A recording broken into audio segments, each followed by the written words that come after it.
Hello everyone, আসসালামু আলাইকুম। আজকে আমরা আইসিটির চ্যাপ্টার 4 HTML এর কোড কিভাবে লিখতে হয় সেটা নিয়ে একটা সিকিউ সলভ করব। তো এটা হইতাছে রাজশাহী বোর্ড 2025-এর। তো আমরা গ নম্বরটা সলভ করব যে উদ্দীপকের নিয়ে আউটপুট পেতে প্রয়োজনীয় HTML কোড লিখো। আচ্ছা, প্রথমে উদ্দীপকটা পড়ে নিই। শিক্ষক ক্লাসে 4th অধ্যায়ে টেবিল তৈরি আলোচনা নিয়ে অপুকে ব্রাউজার নিশ্চিত্রে নিয়ে ফলাফল দেয় এমন একটি ওয়েব পেজ তৈরি করতে বলে যেখানে টাইটেল অপুস পেজ লেখাটি প্রদর্শিত হবে। অপু ওয়েব পেজটি তৈরি করে হোস্টিং করলেও নির্দিষ্ট সময় পর ওয়েব পেজটি কোনো স্থান থেকে দেখা যাচ্ছে না। আচ্ছা, তবে এটা হইতেছে এই টেবিলটা দেখতে কেমন হবে সেরকম। এখানে লেখা পিপিলিকা লিস্ট আকারে এবং হাইপারলিঙ্ক করা থাকবে। সো এখন আমরা কোডটা দেখব।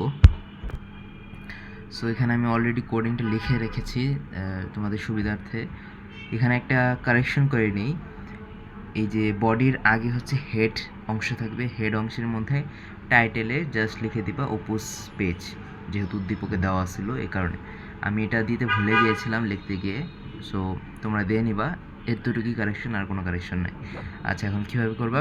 প্রথমে HTML লেখার আগে প্রথমে ডক টাইপ HTML লিখে নিতে হয়। এরা নিলে বোঝা যায় যে HTML কোড এখানে লিখতেছো। এখানে এরকম গ্রেটার সাইন দিয়ে, তবে এদিকে আশ্চর্যমতো এক্সক্লেমেটরি সাইন দিলে এটা আর কি কমেন্ট আকারে থাকে, এটার কোড রান হয় না, জাস্ট কমেন্ট আকারে, যাতে বোঝা যায় HTML লিখতেছো। এটাও তো ইম্পর্টেন্ট কিছু না। তারপর হচ্ছে HTML ট্যাগ আর HTML ট্যাগ, এই দুইটা দিয়ে আর কি এর ভিতরে HTML এর সব কিছু থাকবে। একটারে বলে ওপেনিং ট্যাগ আর একটা নিচে হচ্ছে ক্লোজিং ট্যাগ, যেখানে একটা স্ল্যাশও থাকে, ব্যাকস্ল্যাশ। তারপর বডিতে আর কি ওপেন আর ক্লোজ করে বডির ভিতরে সব কিছু থাকবে। এর মাঝখানে এই বডির আগে হেড ছিল, যে হেডের কারেকশন বলছিলাম সেটা লিখে নিবা, আমি লিখতে ভুলে গিয়েছিলাম আর কি, দুঃখিত এর জন্য। বডির পর থেকে লেখা শুরু করবা। এখন আমাদের কি বলছে, আমাদের উদ্দীপকে দেওয়া আছে এদিকে টেবিল। এখানে দেখে নিবা আগে টেবিলে কী কী আছে। এখানে 1 2 3 তিনটা রো আছে, 1 2 3 তিনটা কলাম আছে, সুতরাং আমাদের সেভাবেই বানাইতে হবে। প্রথমে টেবিল দিয়ে সেল স্পেসিং 0 দিবা। সেল স্পেসিং মানে হইতেছে প্রত্যেকটা সেলের মধ্যে দূরত্ব কত। এখানে এই যে এটা একটা সেল, এটা একটা সেল, এই দুইটা সেলের মাঝে কি কোনো দূরত্ব আছে? যা স্বাভাবিক না, এই কারণে এটা 0 দিয়ে দিবা। আর বর্ডার হচ্ছে 1। বর্ডার মানে বোঝায় যে এই যে এটা দেখতে কেমন, এটা কি মোটা হবে না চিকন হবে? চিকন যেহেতু, এই কারণে ও জাস্ট 1 দিয়ে দিবা। স্বাভাবিক ক্ষেত্রে 1ই আসে, তো মোটা কিছু আসে না, সো এটা দিয়ে দিবা। আর টেবিল যে ট্যাগ, এটা পুরোটা হচ্ছে ট্যাগ, এর মধ্যে সেল স্পেসিং বর্ডার এগুলোকে বলে হচ্ছে অ্যাট্রিবিউট। আর 0 আর 1 এগুলো হচ্ছে অ্যাট্রিবিউট ভ্যালু। অ্যাট্রিবিউট মানে হইতেছে ট্যাগের বৈশিষ্ট্যকে আর কি বর্ণনা করে। ট্যাগ যদি নাউন হয় তাহলে অ্যাট্রিবিউট হবে অ্যাডজেক্টিভের মতো, অর্থাৎ নাউনকে মডিফাই যেমন অ্যাডজেক্টিভ করে, সেরকমই ট্যাগের বৈশিষ্ট্যকে ফুটায় তুলে হইতেছে অ্যাট্রিবিউট আর অ্যাট্রিবিউটের ভ্যালু। সো আর কথা না বাড়ায় বাকি জিনিস শুরু করি। টেবিল দিয়ে, যে এখানে টেবিল ওপেনিং দিয়ে টেবিল এই যে দিকে ক্লোজ করে দেবে, এর ভিতরে সব থাকবে। সো টিআর মানে হইতেছে রো। এখানে আমরা কি দেখছিলাম, 3টা রো আছে, সুতরাং আমাদের টিআর ওপেনিং আর ক্লোজিং মিলায় 3টা থাকবে। এই যে একটা টিআর, এই যে আরেকটা টিআর, এই যে আরেকটা টিআর, টোটাল মিলে 3টা টিআর। কারণ টিআর বলতে রো বোঝানো হয়, যেহেতু আমাদের 3টা রো আছে এই কারণে 3টা টিআর দিছি। টিআরের ভিতর রোর মধ্যে হচ্ছে ডাটাগুলো দিবা। এখন টেবিল ডেটার শর্ট ফর্ম হচ্ছে টি। সো ডেটা বলতে ধরেন প্রথমে কি আছে, প্রথম রোতে 1 2 দুইটা ডেটা আছে, কিন্তু এখানে দেখতে হবে কলাম কিন্তু 3টা, 1 2 3। তার মানে এই দুইটা কলাম নিয়ে এই ডেটাটা হয়েছে, তার মানে এখানে কল স্প্যান 2 হবে। কল স্প্যান হইতেছে একটা অ্যাট্রিবিউট, যে অ্যাট্রিবিউটটা বোঝায় যে কয়টা কলাম একত্রে কইরে একটা কলাম হয়েছে, এটা বোঝায়। রো স্প্যানও আরেকটা টার্ম আছে, যে কতগুলো রো মিলে একটা রো হয়েছে, এরকমভাবে।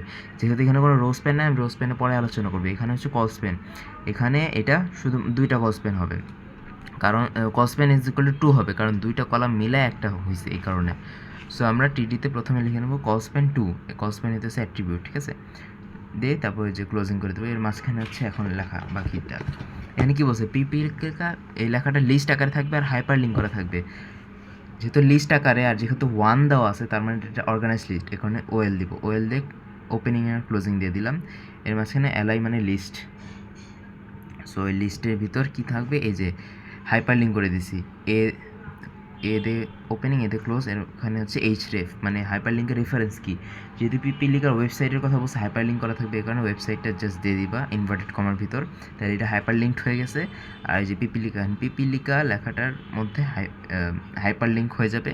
আর এটা লিস্ট আকারে আছে, আর লিস্টটা ক্লোজ হয়ে টেবিল ডেটা ক্লোজ হয়ে যাবে, অর্থাৎ ফার্স্ট ডেটাটা শেষ। এখন সেকেন্ড ডেটার কী বলছে, ম্যাপ ডট জেপিজি, অর্থাৎ ইমেজটা। সো ইমেজের জন্য কি সেকেন্ড ডেটাতে জাস্ট ইমেজে কোনো ক্লোজিং ট্যাগ নেই, শুধু একটাই ট্যাগ। তো এই ইমেজ ট্যাগের মধ্যে সোর্স দিয়ে এই সোর্সের যা দেওয়া আছে নামটা, এই যে এখানে যেমন দেওয়া আছে map.jpg, এটা জাস্ট বসায় দিবা। হাইট আর উইথ এখানে দেওয়া আছে, এই অনুযায়ী জাস্ট বসায় দিবা, ক্লোজ করে দিবা। ক্লোজিং তো নাই এখানে, জাস্ট একটাই আর কি ইমেজ ট্যাগ এমটি ট্যাগ বলে, কারণ এটার কোনো ক্লোজিং নাই। তো টিডি শেষ। সো একটা রো শেষ। এখন 2 নম্বর রোতে দেখো কি বলছে। এখানে 2 নম্বর রোতে ওয়েলকাম লেখাটা কিন্তু একদম সেন্টারে আছে, এই কারণে অ্যালাইন দিয়ে সেন্টার দিতে হবে। আর এখানে 1 2 3 তিনটা কলাম মিলে একটা হয়েছে, এই কারণে কলস্পেন 3 হবে। সো এরকম অ্যালাইন সেন্টার কলস্পেন 3 ওয়েলকাম আগের মতোই। 3 নম্বর রোতে কী হয়েছে, 3 নম্বর রোতে এটাও কিন্তু একদম মাঝখানে আছে। দেখো এটা পুরোটার এই সাইডেও না এই সাইডেও নাই, মাঝখানে আছে, এই কারণে এটা মাঝখানে। আর এই 2টা কলাম কিন্তু আছে, যেহেতু কলাম আকারে দেওয়া আছে এই কারণে কলাম আছে, জাস্ট কলামের ভেতরে মানগুলা নাই।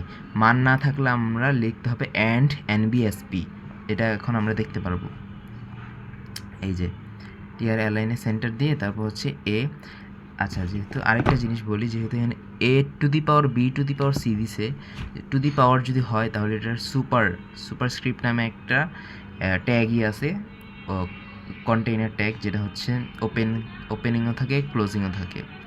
সো ওইরকমটার মধ্যে জাস্ট যেইটা পাওয়ার আকারে বসবে সেটার হচ্ছে বসায় দেবা এ, তারপর হচ্ছে সুপার দিয়ে বি দিব, তারপর আবার সুপার দিলে সি হবে।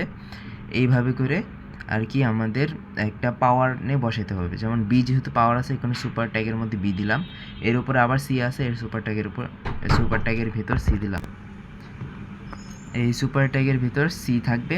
এইভাবে করে A to the power B to the power C. এখন অনেকে কনফিউশন থাকে যে সুপার ট্যাগ ওপেনিং ঠিক আছে, বাট ক্লোজিংটা নাই কেন? কারণ সুপার ট্যাগ যদি ক্লোজিং করে দিই তাহলে এ টু দি পাওয়ার যদি বিতে আসে, যেমন এ টু দি পাওয়ার বি আসলে বি থেকে আর উপরে উঠবে না, নিচেই নেমে যাবে। এই কারণ কিন্তু আমাদের তো B to the power C লাগবে, উপরেও লাগবে। এই কারণে কী করি আমরা, এ টু দি পাওয়ার সুপার স্ক্রিপ্ট দিয়ে বি দেই, সাথে সাথে ক্লোজ করে দিই না, পরে আবার সি এর জন্য আলাদা করে দিই সুপার, এই যে এসইপি দিয়ে সুপার স্ক্রিপ্ট দিয়ে আর কি সি করি, তারপর সেটা বি এর যে ক্লোজিং সেটা একেবারে ক্লোজ করে দিই, তারপর এটা নেমে আসে একদম প্রপারলি হয়ে যায়, A to the power B to the power C হয়ে যায়, তারপর টিডি দিয়ে ক্লোজ করে দিই। আচ্ছা, আর পরের 2টা কি যে খালি আছে ফাঁকা ঘরে কী লিখবো, অ্যান্ড, এই যে অ্যান্ডের যে শর্ট ফর্ম সেটা এনবিএসপি আর সেমিকলন, এটা দিলে ওই সেলটা ফাঁকা সেল হিসেবে, ফাঁকা সেল মানে এই সেলটা এক্সিস্ট করে বাট সেলের কোনো ডেটা নাই, এটা হচ্ছে বোঝায়। এ কারণে এটা দিলে এটা হচ্ছে ফাঁকা সেল হিসেবে থাকবে। এভাবে 3 নম্বর কলামেও এরকম, 3 নম্বর সেলটাও এরকমই। তারপর এটা জাস্ট রোটা এন্ড করে দেবো, টেবিল এন্ড করবো, বডি এন্ড করবো, HTML এন্ড করবো, তারপর আমাদের পুরো কোডটা শেষ। সো পুরো কোডটা হচ্ছে এরকমভাবে থাকবে। এটা যদি পুরোপুরি সুন্দরভাবে লিখতে পারো, আর বাংলা কিছু লেখা লাগবে না, জাস্ট কোডটাই যদি লেখো তাহলে পুরো 3-3 পেয়ে যাবা। সো আজকের জন্য এতটুকুই। ভবিষ্যতে আরও আইসিটি রিলেটেড কন্টেন্ট বা যে কোনো ধরনের কন্টেন্ট চাইতে যদি প্রয়োজন হয় কমেন্ট বক্সে লিখতে পারো। ধন্যবাদ সবাইকে।